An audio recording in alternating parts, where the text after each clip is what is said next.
to see videos in Google Photos.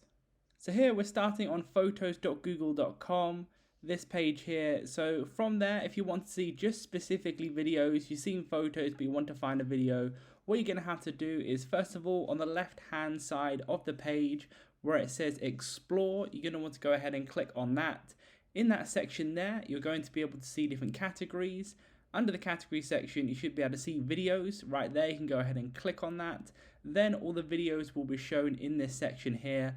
That's one way of doing it. Another way is actually just using the top toolbar at the top and typing in videos, and that will kind of showcase all the videos for you if you can't see them on your home page there. Also, potentially, if you have certain video files, you can type in the file names like .mp4, etc. That's something you can type in, or you can just type in the video name if you've changed it. But there are a few different ways to do it within there, so you can find the videos, not just photos, in Google Photos. Leave a like on the video if it helped, and subscribe for more helpful videos.